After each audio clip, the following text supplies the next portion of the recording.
NASA White Sands is a remote test facility that the agency uses for some of the more dangerous testing that is needed to support the NASA missions. The size of the guns, the biggest gun we have is about 225 feet, and the building itself is only about 200 feet long, so part of the gun does actually stick out of the building. There is a very, very large project underway right now that started not too long ago with the landing of the Perseverance rover on Mars. I am a system engineer for the capture, containment, and return system. This system is the NASA payload, which is basically responsible to bring the samples, the Mars samples, back to Earth. What I'm standing in is actually called a hypervelocity test facility. It's where we shoot little projectiles at objects basically as fast as we can achieve on Earth. In our case, we are testing to see what will happen to our designs if they were to be impacted by a micrometeoroid on the trip to or from Mars. The goal here is to see how well those materials withstand those impacts to make sure that we don't lose containment of our sample.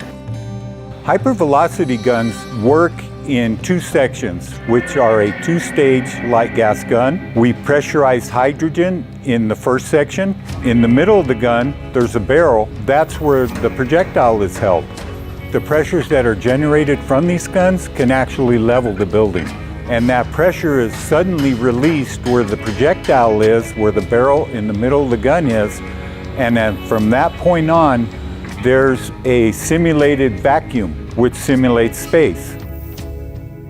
And then it is impacted where the target is. It's all about the timing. You're dealing with about 500 microseconds.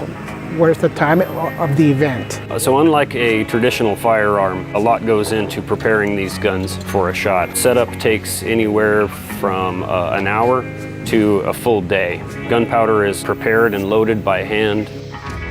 We're able to remotely operate the guns via the bunker.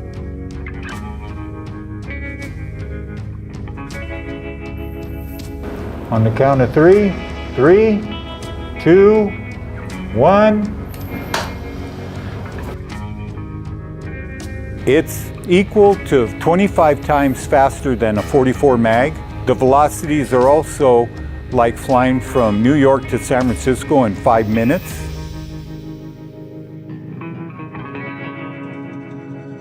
One of the interesting things that we learn is that a massive piece of metal does not offer the same level of protection of really thin pieces of metal, but stack all together. What we're doing is we have very light layers of material, and those layers, they function to progressively break the particles until the very last layer that just receives all the energy from the hit, and it stops right there.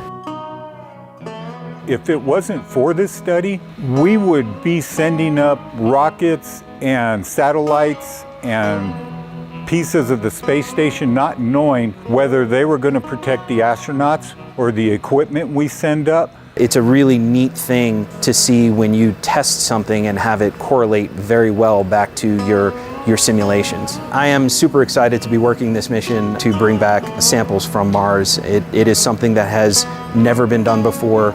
And we are learning so much from this, especially because it's Mars. It's a planet that we had fascinations for a very, very long time. So it is humbling and a lot of work, right? Being here, testing things, it's amazing.